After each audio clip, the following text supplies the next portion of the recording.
문안동료를 가진 한 왕이 있었어요.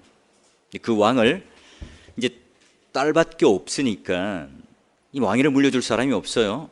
오늘날 같이 이제 실업률이 대단히 높았던 그때에, 자, 용감한 내가 내어주는 이 시험을 통과하는 사람에게는 내 딸을 주겠다? 그건 뭐예요? 그 나라를 물려주겠다는 말이죠. 그래가지고 이제 방을 붙였습니다. 수많은 젊은이들이 구름대같이 모였어요. 그런데 시험이 뭐냐면 이 왕의 보좌에 앉아있는 자리, 저 멀리 청년들을 다 세워놓고 그 한가운데에 구덩이를 팠어요. 거기에다가 뱀, 독사, 전갈, 하마 이런 것들을 잔뜩 집어넣는 거죠.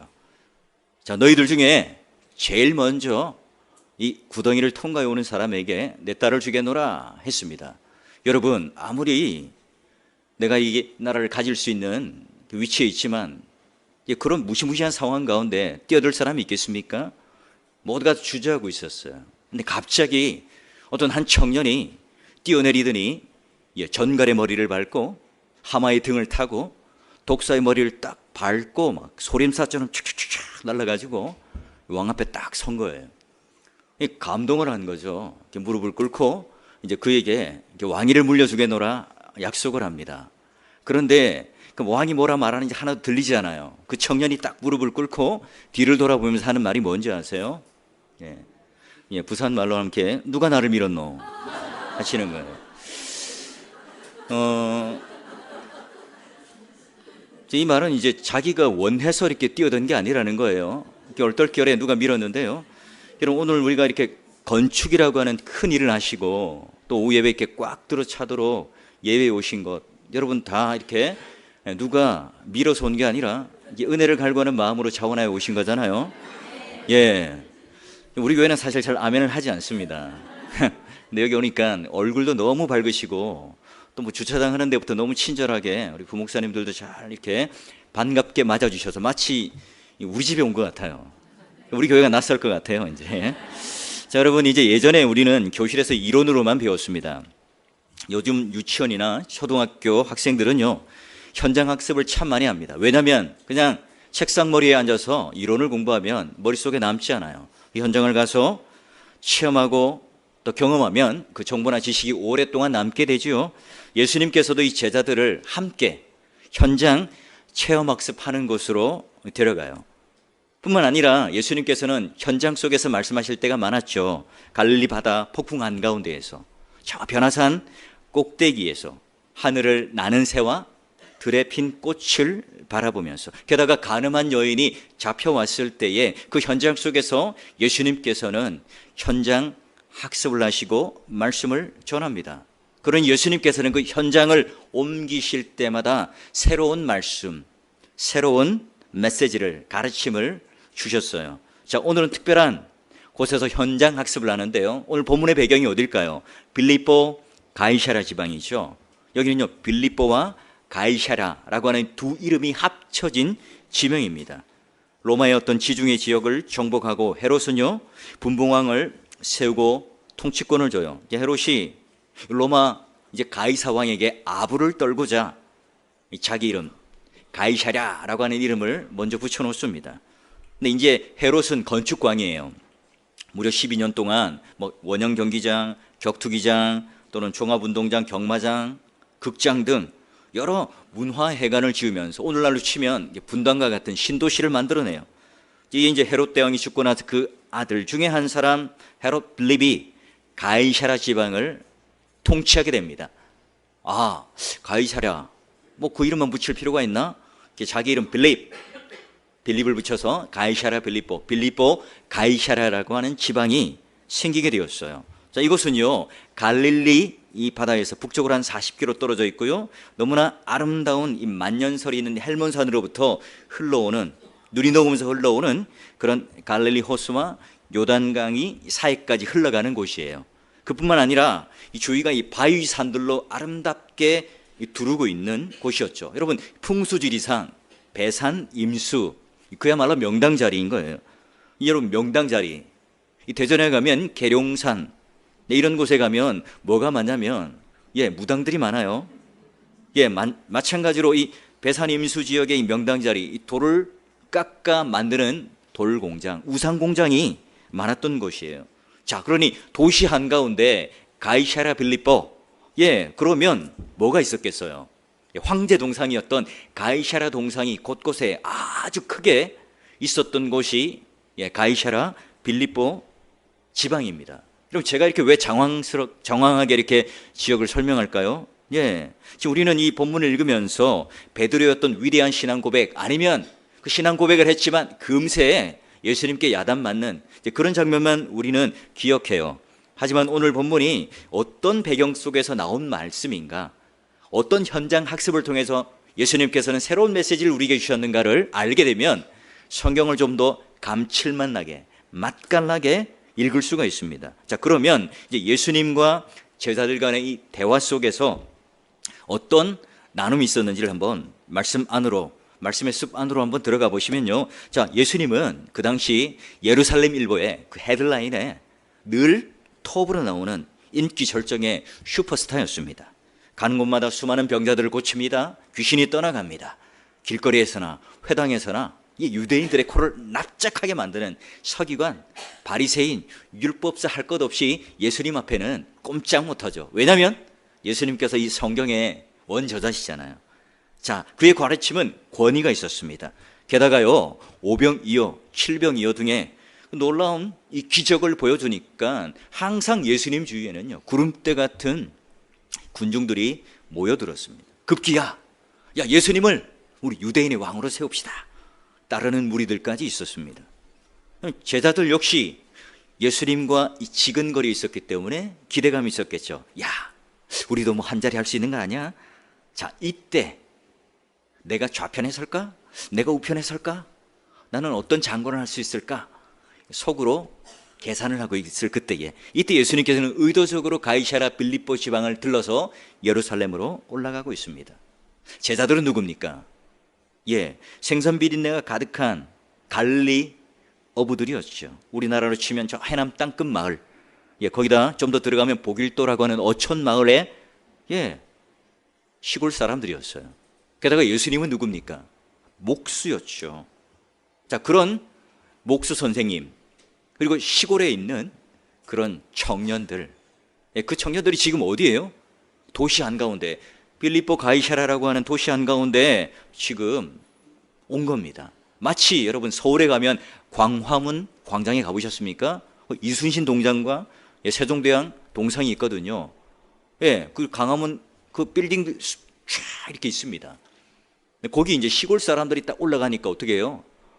개구리 눈 튀어나오듯, 야, 이게 뭐야? 깜짝 놀라는 거예요. 게다가요, 살아있는 신이라고 불렸던 가이사랴가 내 눈앞에 아주 어마무시한 큰 돌 황제 동상이 있습니다. 그 앞에 누가 서 있느냐? 예수님이 서 있어요. 여러분, 제자들의 눈에 커다란 황제 동상이 크게 보였을까요? 예수님이 크게 보였을까요? 여러분, 로마 황제 동상이 딱 겉으로 볼 때는 더 크게 보이죠. 예수님이 너무나 초라하게 보입니다. 게다가 자신들의 모습도 볼 때, 우리는 시골 사람들, 촌 사람들, 그런데 이 다운타운가에 와서, 도시에 와서 지금 그들이 딱 앞에 서 있는데 황제 동상 그 앞에 예수님이 서 있고 제자들이 둘러쳐져 있습니다. 이 그림이 여러분 머릿속에 연상이 되시죠? 이런 현장에서 예수님께서는 제자들에게 묻습니다. 첫 번째 질문이죠. 세상 사람들이 나를 누구라고 하더냐? 제자들이 말하죠. 어떤 사람은요, 얼마 전에 순교한 세례 요한이라고 하고요. 어떤 사람은 갈멜산 전투에 승리했던 엘리야라고 하기도 하고요. 또는 종말을 예언한 에레미야와 같은 구약의 선지자라고 하던데요. 자신을 위대한 구약의 선지자의 한 반열에 넣었으니까요, 어깨가 으쓱하고 올라갈 법 하잖아요. 근데 예수님께서는 눈 하나 까딱하지 않습니다. 당연히 여러분 악소문도 있었겠죠. 바리새인 그리고 유대 지도자들은 이건 귀신의 힘과 바알세불의 힘을 얻어서 하는 것이지, 저게 무슨 저게 메시아고 뭐 유대 지도자고 또는 선지자라고 할 수 있어. 근데 그런 말은 사실은 선생님 앞에 잘 하지 않잖아요. 자, 게다가 저 사람은 죄인과 세리와 창녀의 친구다, 평가절하하는 내용의 이야기도 전할 수 있지만 제자들은 말하지 않습니다. 예, 제자들은 그 비판의 소리를 접어들고 좋은 이미지만 부각시켜서 예수님의 마음을 붕 하고 들뜨게 만들어요. 자, 예수님께서는 사람들이 악평을 하든 또는 이처럼 자신을 향해서 칭송을 하든 큰 관심이 별로 없어요. 정말 묻고 싶은 것은 베드로에게 하는 질문이에요. 베드로를 콕 집습니다. 자, 그렇다면 베드로야, 너는 나를 누구라고 생각하니? 예, 베드로는 이게 설레방의 대왕이잖아요. 제일 먼저 나서요. 예, 어떻게 말하죠? 주는 그리스도시요 살아계신 하나님의 아들이십니다. 여러분, 이 장면 한번 재밌게 한번 상상해 봐요. 이 베드로가 이 말을 할 때 하늘에서 어떤 일이 일어났을까요? 이야, 이 아담부터 이제 믿음의 선배들, 우리 수많은 천국에 있는 믿음의 선배들이 그 자리에서 벌떡 일어났겠죠. 야, 이런 대단한, 도대체 이런 신앙의 고백을 하고 있는, 도대체 예수 그리스도를 바라보면서 이런 말을 할 수 있는 게 누구란 말이야? 이 엄청난 말을 누가 했지? 천국엔 난리가 났을 거예요. 흥분을 감추지 못한 예수님께서도 이런 칭찬을 하죠. 바요나 시몬아, 네가 복이 있도다. 여기 말하는 복은 뭘까요? 냉장고? 자동차? 우리의 어떤 그런 건강함? 여러분, 이런 세속적인 복을 말할까요? 아니겠죠. 진짜 생명을 소유한 복된 자라는 의미로 그를 향해서 복을 선포해요. 자, 그러면 이게 어떤 베드로가 가지고 있었던 지식, 베드로가 성경을 열심히 파서 묵상해서 알게 된 깨달음일까요? 예수님은 이렇게 평가하죠. 11장 27절 보니까 아버지께서 이 모든 것들을 계시를 주셨는데 아버지 외에는 이것을 알 자가 없도다라고 말해요. 예, 이걸 알게 한 것도 베드로, 네가 잘났거나 네가 뭔가 이게 말씀과 진리에 대한 어떤 민감에 있어서가 아니라 아버지 하나님께서 오늘 너를 통해 알게 하신 거라. 아하, 베드로의 지각, 베드로의 깨달음이 아니라 하나님께서 이 감추었던 비밀을, 계시를 열어서 시몬 베드로에게 가르쳐 주셨어요. 너희가 지금 앞에 있는 예수가 선지자 같은 사람이 아니다. 그리스도시다, 메시아고 구원자다. 사람들이 말하는 대로 목수의 아들 요셉이거나 마리아의 아들이 아니라 살아계신 하나님의 아들이다 하는 것을 오늘 하나님을 통해서 마치 손바닥을 펴면 손 안에 무엇이 있는 것을 알게 되는 것처럼 계시를 통해 보여주셨다는 거예요. 자, 이제 예수님께서는 진짜 그러면 복이 무엇인지 엄청난 복을 그에게 하나씩 열어 보입니다. 첫 번째 복이 뭐냐? 18절 볼까요? 이렇게 되어 있죠. 또 내가 내게 이르노니 너는 베드로라. 내가 이 반석 위에 내 교회를 세우리니. 야, 17절 보니까 베드로의 원래 이름이 뭐였죠? 시로 시작되는데 시몬. 아이고, 잘하시네요. 자, 그런데 다시 시몬에서 페트라, 베드로라고 하는 이름으로 부르세요. 자, 여러분 다시 한번 볼까요? 예수님과 제자들은 어디에 있다고 했죠? 로마 황제를 섬기는 돌동상, 그리고 수많이 둘러쳐져 있는 돌산 앞에 지금 제자들과 예수님은 이 대화를 나누고 있습니다. 그런 여러분, 큰 돌을 깎아 만든 동상 앞에, 그 바위산을 깎아 만든 신전 앞에 빌립보 가이사라에서 베드로에게 시몬 하지 않고 너는 베드로야, 너는 반석이야 라고 물으시고 그 반석 위에, 그 페트라 위에 교회를 세우겠다 이렇게 말씀하세요. 자, 이 부분에 여러분 로마 카톨릭 같은 경우는 반석을 베드로, 즉 사람을 말한다, 사도의 직분 위에 교회를 세운다고 오해를 해요. 그러나 여러분, 교황이 성경보다 교회보다 위에 있는 게 아니죠. 사람이 어떤 오류 없이 교회나 성경을 인정하는 존재가 아닙니다. 그런 여러분이 교회라고 하는 것은 건물이거나 베드로 사람이거나 또는 직분과 직제를 말하는, 계급을 말하는 게 아닙니다. 돈이 있고 능력이 있고 영향력이 있는 그런 한 사람을 이야기하는 것이 아니라 바로 이 반석이라고 하는 것은 베드로가 고백했던 바로 주는 그리스도시요 살아계신 하나님의 아들이십니다. 이 신앙의 고백 위에 교회를 세우시겠다는 의미예요. 너희가 돌로 깎아 만들어 보이는 한번 이 형상을 한번 봐라. 눈에 보이는 이 반석, 세월이 지나가면 이 풍파에 다 깎이고 없어진다. 그러나 지금 네가 고백한 그 예수, 네가 지금 말하고 있는 주는 그리스도시요 살아계신 하나님의 아들이라고 하는 그 예수는 영원히 없어지지 아니할 진짜 반석이란다. 그러기에 이 반석 위에, 영원히 없어지지 않는 이 반석 위에, 신앙의 고백 위에 교회를 세울 것이다. 사람이 아니라 예수 그리스도인, 사람이 주인이 아니라 영향력 있는, 말의 힘이 있는 그 사람이 주인이 아니라 바로 예수 그리스도가 주인된 교회, 그분을 주인으로 고백하는 그곳에 교회를 세우겠다 말씀하세요. 사랑하는 우리 양정교회 동역자 여러분, 화려한 동상, 황제 동상이 서 있는 이 압도하는 이 세속의 도시에서 여러분 어떻게 버텨내고 있습니까? 때로는 여러분 눈에 보이는 이 황제 동상이 너무나 커 보여요. 목수이신 예수님이 너무 초라해 보여요. 내 모습을 봐도 내 몸에는 생선 비린내가 풀풀 나죠. 시골에서 올라와서요, 돈도 없고 가진 것도 없고 지위도 없고 난 낯선 이방인처럼, 나그네처럼 위축된 이 삶, 우리의 심령이 위축될 때가 너무나 많아요. 우리가 세상에 나가면 그렇지 않습니까? 뭔가 낯선 그곳에 가서 내가 세속적인 세상의 힘과 권력들이 너무나 큰 황제의 동상처럼 그 보이는 앞에 우리는 살아가고 있는 존재들은 아닙니까? 예. 그래서 우리는 때로는 자포자기하고 의기소침하고 좌절하고 절망하고 있지 않습니까? 우리가 이토록 예배를 드리고 주일날 은혜를 받지만 막상 그 황제의 동상이 서 있는 세속의 도시 앞에 딱 가게 되면 나도 모르게 초라해 보이고 위축되고 내 심령이 쪼그라드는 그런 경험들을 안 하세요? 예, 집값이 조금만 올라가면 집 있는 사람들은 좋아서 막 넘어집니다. 저같이 집 없는 사람들은요, 기가 막혀서 넘어지는 거죠. 언제쯤 집을 살 수 있나?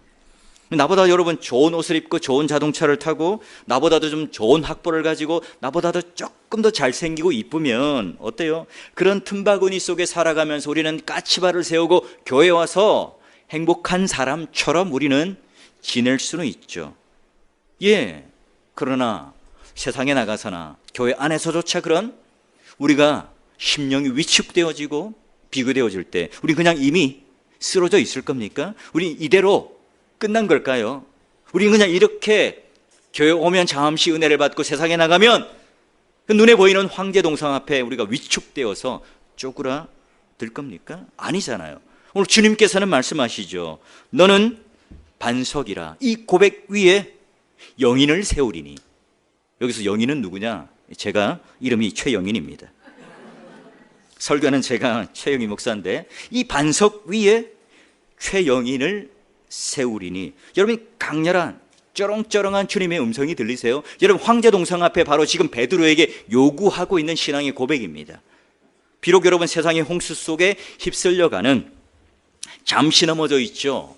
예, 황제 동상이 커 보이는 거 어떡하겠어요? 아무것도 그러나 할 수 없을 것 같아서 그냥 쓰러져 있을 것 같지만 이때 우리는 어떻게 해요?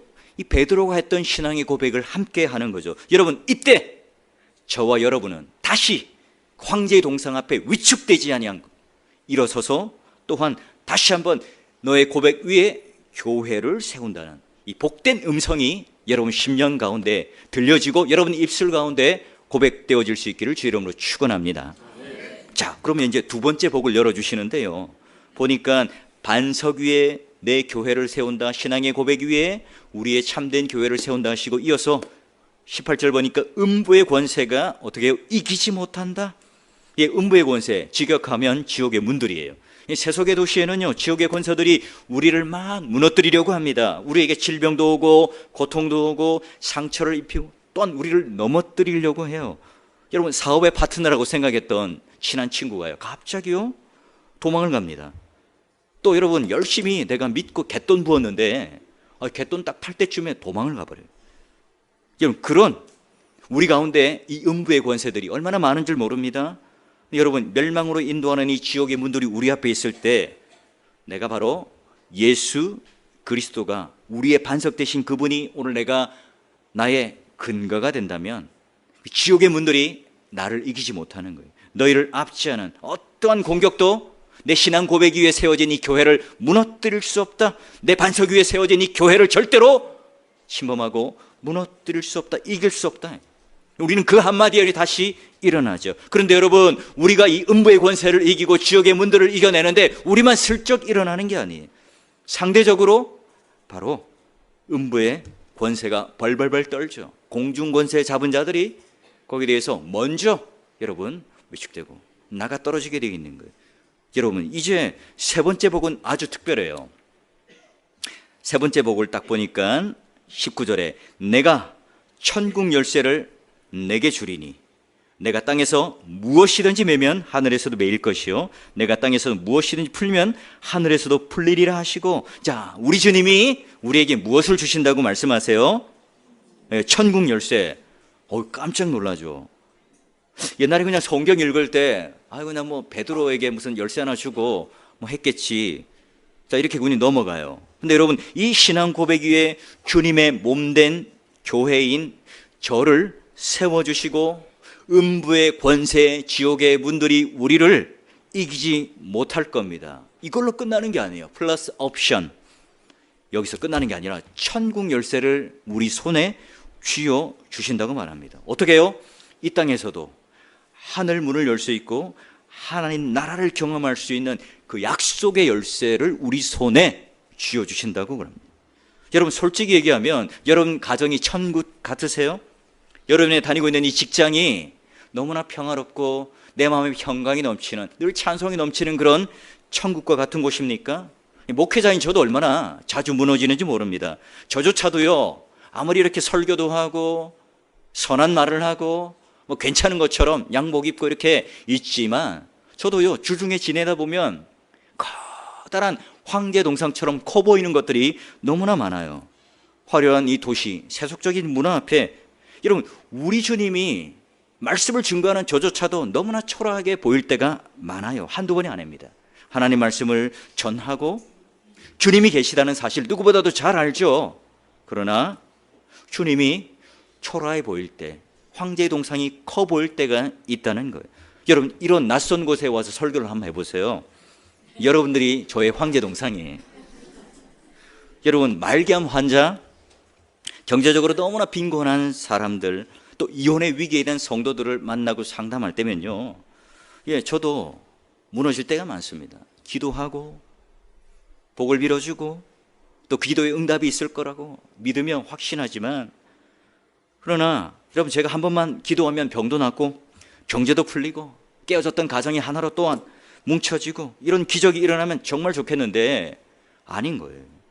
당장 여러분 그런 기적, 그런 기도의 응답이 일어납니까? 아니에요. 그저 힘내세요. 하나님의 섭리입니다. 이거 잘 통과하면 큰 복을 주실 겁니다. 여러분, 이게 그분에게 진짜 위로가 될까요? 그분에게 진짜 마음속에 공감이 되는 하나님의 말씀으로 들릴까요? 이때 여러분, 제 마음도 무너지고요, 아파요. 마치 베인 상처에 소금을 뿌리듯 이 아픔이 절절히 와요. 그럼 저는 포기하잖아요. 이때 포기하지 않고 오히려 성경에서 말하는 의는 뭘까요? 7번 넘어지고 그리고 그냥 포기하는 자가 아니라 다시 일어서는 자죠. 영원히 절대로 넘어지지 않는 자를 의인이라고 말하는 것이 아니라 비록 넘어질지라도 다시 오뚜기처럼 벌떡 일어나는 자들이 바로 성경에서 말하는 의인이잖아요. 여러분, 화려한 이 네온 사인이 질비한 황제의 도시 속에 우리는 살아갑니다. 부산이라고 하는 이 화려한 도시, 평안한 것 같죠? 여러분, 서울의 강남역을 한번 가실 일이 있으면 가보세요. 마스크를 쓴 사람들은요, 대부분이 코 수술을 한 사람들이에요. 선글라스를 끼면 쌍꺼풀 수술을 한 사람들이죠. 강남역 7번 출구. 겉으로 보면 너무나 화려합니다. 속으로 들어가면 강남이라고 하는 것이 사람을 집어삼키는 땅이에요. 죄악이 가득해서 영적인 민감함으로 보게 되면 또한 그 코를 대어서 냄새를 맡아보면 악취가 나서 코를 들 수가 없죠. 문제들이 막 쓰나미처럼 엄습하는 곳이 어디예요? 도시예요. 한 번씩 저는 이제 운전하다가 길을 걷다가요, 문득문득 저도 두려움이 몰려올 때가 있습니다. 저도 적지 않은 성도들, 또 우리 교육자들과 함께 사역을 하면서 번뇌가 엄습하고 걱정도 있고 근심도 있고 염려가 있죠. 저도 사람이니까요.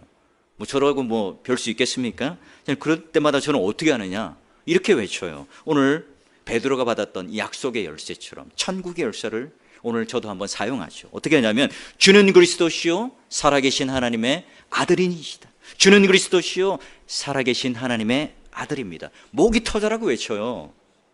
그리고 세상을 둘러봅니다. 세상이 바뀌었나요? 환경은 전혀 바뀌지는 않았어요.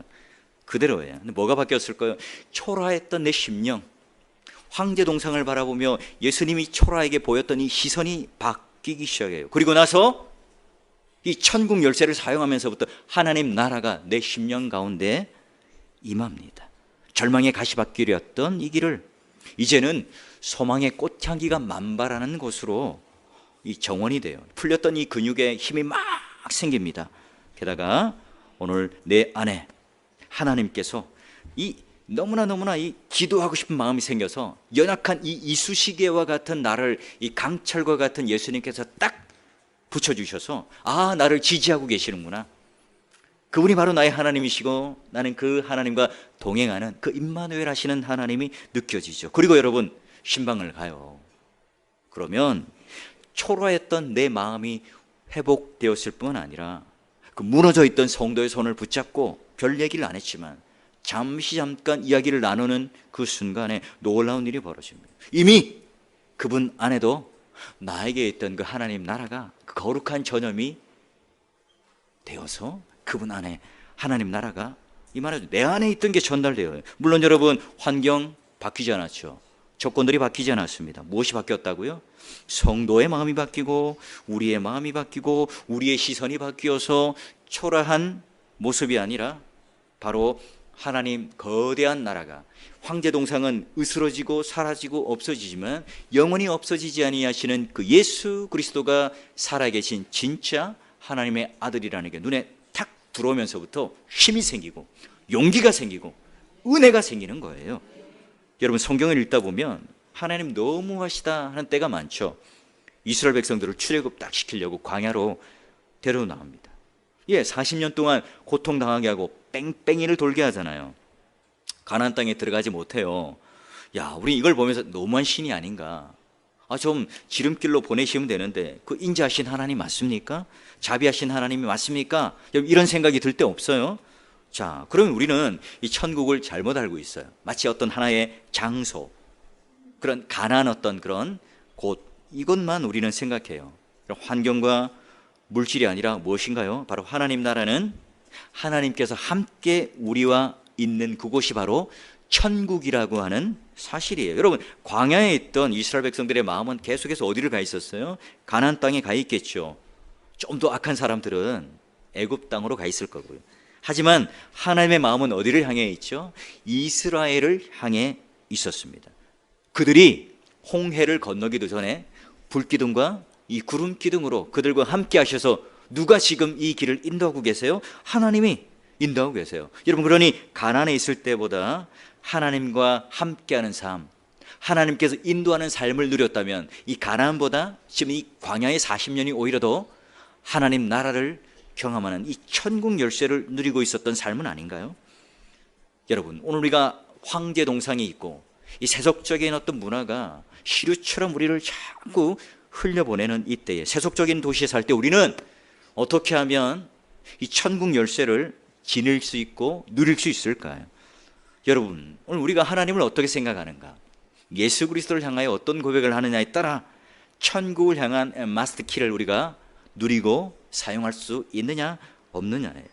예수님을 그냥 구약의 한 선지자로 또는 내 삶에 어떤 지혜를 주시고 상식을 주시고 그저 내가 필요할 때마다 어떠한 요구 조건에 맞는 복을 주시는 그분만으로 생각하거나 색다른 교훈을 주고 빵을 주시고 또한 병을 고쳐주시고 천국 갈 때 그냥 그저 인도해 주시는 그 정도로만 예수님을 알고 있으면 우리는 그 정도로만 은혜를 받고 끝나버려요. 사랑하는 믿음의 우리 양정교회 동역자 여러분, 빌립보, 가이사라 화려한 이 황제의 세속의 도시에 살면서 돈이 막 위력을 발휘해요. 지위가 커 보이는 도시죠. 야망과 욕심이 막 급물살을 타고 우리를 호령하고 우리를 막 정복하려고 막 달려듭니다. 위험 있는 황제 동상 앞에 세상이 커 보일 때가 있죠. 나의 문제가 막 산처럼 둘러쳐져서 겹겹이 있어요. 천만인이 그러나 나를 둘러쳐서 세상이 정말 오늘 나를 바라볼 때 초라해 보이고 작아 보일 때가 있습니까? 그렇다고 하나님이 없어요? 황제 동상 앞에 그렇다고 예수님이 없으신가요? 진짜 하나님은 그 진짜 예수님을 바라본다면 황제 동상보다 1000만 배나 더 큰 분이 하나님이죠. 모든 만물을 지으셨기 때문에, 영원토록 있기 때문에. 하나님은 죽어 없어지는 황제도 아니고요, 돌가루처럼 없어져 버리는 그런 세월의 풍파에 없어지는 그런 분도 생명 없는 돌덩어리가 아니세요. 하나님께서 온 우주 만물을 창조하셨고 그분의 손아귀에 온 우주가 다 있죠. 그러니 여러분, 황제 동상 앞에 우리가 주눅들지 않고 살아갈 수 있는 이유가 뭐예요? 그분이 오늘 나의 주인 되시고 나는 그분으로부터 그분을 누릴 수 있는 천국 열쇠, 누릴 수 있는 천국 열쇠를 받았기 때문에 우리는 위축되는 삶을 살지 않아요. 제 친구 부부가 있어요. 수원에서 세무공무원으로 맞벌이를 하는데요, 맞벌이를 열심히 해서 이제 새 아파트 큰 곳을 이사를 갔어요. 그런데요, 한 달 전부터 너무 행복해하면서 집안에 있는 모든 이런 집기들을 다 버리기 시작하는 겁니다. 뭐 하는 거냐, 이 아까운 거를 했어요. 그런데 그 아내가 하는 말이 이 물건들을 다 정리하고, 왜냐하면 이 새 집에 어울리지 않는 물건들은 다 버리고 이제 새 집에 맞는 그 물건들을 맞춰서 산다고 하는. 근데 그게 이 물건들을 버리는데 너무 행복하다는 거예요. 저는 아직 이사를 안 가봐서 집이 없어서 잘 모르겠는데요, 저는 그 이야기를 들으면서 무슨 생각을 했는지 아세요? 천국 열쇠가 바로 이거구나. 우리가 큰 집으로, 진짜 집으로, 좋은 집으로 이사를 가는데 이 초라한 집에 머물고 있던 이것 하나 내가 붙들고 이걸 가지고 무슨 다른 큰 집으로 이사 가려고 하는, 그걸 버린 것처럼 우리는 지금 이 땅에 있는 것을 가지고 천국으로 가지고 가려고 붙들고 있지는 않는가. 그러기에 우리는 너무나 초라해 보이는 삶을 살고 있지 않은가 하는 것을 깨달았어요. 자, 여러분, 없어질 것, 영원하지 않은 것을 붙들면서 천국을 오히려 잃어버리는 어리석은 성도가 되지 마십시오. 영원한 하나님은 나라를 우리가 기억하면서 이 땅에 초가산간에 살지라도 주 예수 모신 곳이 어디라? 천국이라. 여러분, 예전에 카타콤에 있었던, 핍박을 받았던 그 사람들이요, 그곳에 딱 보면 부정적인 얘기가 없어요. 애굽에 있거나 광야에 있거나 가나안에 있거나 나의 천국을 빼앗아갈 수 없었기 때문에 그렇죠. 주님이 내 안에 있고 하나님 나라가 내 안에 왔기 때문에 나는 그 천국 열쇠를 지니고 있어요. 여러분, 오늘 예수를 믿지만 아직까지 그 천국 열쇠를 누리지 못하고 있는 분이 없습니까? 하나님 말씀은 바로 하나님 나라가 임하는 그 은혜 가운데에 우리는 누릴 수 있는, 우리 모두에게 준 특권이라는 사실을 잊지 마세요. 여러분, 제가 아는 한 집사님이 이제 수술대에 가게 되었어요. 수술방에 이제 기도를 하는데 그분이 이제 건강검진을 받으면서 초기 암을 이렇게 발견하게 된 거죠. 예수 믿지 얼마 안 된 분인데 저랑 이제 제자 훈련을 하면서 이제 수술을 하게 되었어요. 갔는데요, 아침에 딱 새벽에 갔는데 이 보통요, 뭐 이때 장로님, 목사님, 권사님 다 필요 없습니다. 수술방에 딱 누우면 위에 막 형광등이 딱 켜져 있고, 이게 주사를 잘못 놔서 이렇게 마취제가 더 들어가면 나는 깨어날 수 있을까? 의사가 손을 좀 떨면서 이렇게 잘못하면 나는 어떻게 될까? 그런 뭐 염려와 걱정 때문에 다들 다 긴장해요. 그런데 그 집사님은 예수 믿은 지 얼마 안 됐는데 손을 흔들면서, 목사님 화이팅, 제가 잘 다녀오겠습니다 하고 가더라고요. 난 이걸 보면서 어떻게 이런 믿음이 나오지? 너무 궁금해가지고 사실 좀 마취 깨고 한 이틀 정도 뒤에 가는데 그날 오후에 다시 신방을 했어요. 집사님, 어떻게 개손장군처럼 늠름하게 수술방에 들어갔죠? 제가 물었어요. 어떻게 이렇게 덤덤할 수 있어요? 어떻게 이렇게 담대할 수 있죠? 물었어요. 이때 그가 하는 말이, 목사님, 지난주에 제자훈련 때 목사님이 저에게 하신 말 아니에요? 제자훈련 할 때 믿자봤자 천국이라고 하셨잖아요. 지금 내가 뭐 이렇게 두려움이 있겠어요. 그래, 우리 믿자봤자 천국 아닌가요? 그분에게는요 천국을 빼앗아 갈 수 없어요. 그분은 신앙생활 얼마 되지 않았지만 천국 열쇠를 누리고 천국 열쇠를 또한 사용할 줄 아는 분이었어요. 예수님 반석 위에 서 있었고 예수 그리스도를 주는 그리스도시요 살아계신 하나님의 아들이라 고백할 수 있는 신앙, 그 하나님 나라가 이미 그 안에 임한 사람이에요. 여러분, 우리가 예수를 믿지만 이걸 한 번도 써먹지 못하고 천국에 간 사람도 있다고 그래요. 제가 설교를 준비하면서 천국 뉴스를 봤는데 이 땅에서 한 번도 이 천국 열쇠를 써보지 못한 아쉬운 사람이, 주님, 아니 내가 이 세상에 있을 때 내가 왜 뭐 사용을 했을까요? 저를 다시 한번 땅에 보내주셔서 한번 사용할 수 있도록 부탁합니다. 주님이 안 된다고 딱 잘라 말하세요. 그러면 주님, 제가 이 고통 속을 걸어갈 때에, 이 세속적인 문화 속에 살아갈 때에 주님은 도대체 어디 계셨습니까? 나에게는 왜 그런 걸 주지 않았습니까? 묻죠. 내가 언제 그걸 안 줬어? 너 뒷주머니 한번 뒤져봐. 예, 뒷주머니를 딱 보니 이게 뭡니까? 이게 바로 천국 열쇠라. 이런 분들이 많다고 들었어요. 오늘 이 오후 예배에 참석하신 여러분 다 수지 맞는 장사를 하셨는데요. 예, 천국 열쇠, 여러분 뒷주머니에도 있는 거 한번 확인해 볼까요? 그래서 여러분 가는 곳마다 하나님 나라 그 문을 딱 열길 바라요. 여러분, 남편의 경제가 어렵습니까? 명퇴를 하고 또 여러 가지 실직을 하고 또 자녀들이 내가 원하는 만큼 공부가 성적이 나오지 않고 또 속을 썩입니까? 여러분, 이때 우리는 어떻게 해요? 예, 우리 주님이 계시고 하나님이 계시잖아요. 주는 그리스도시고 살아계신 하나님의 아들이니까 그거 놓지 맙시다. 여러분, 이렇게 말할 때 어떻게 해요? 남편의 마음이 한결 가벼워져요. 공부를 조금 못할지라도 하나님 나라를 잃지 않겠죠. 여러분, 자녀들 성적표 보면 천국과 지옥 왔다 갔다 하잖아요. 제 아들도 보니까 시험이 없다가 중학교 올라가서 시험 치니까요 막 거의 밑바닥인 거예요.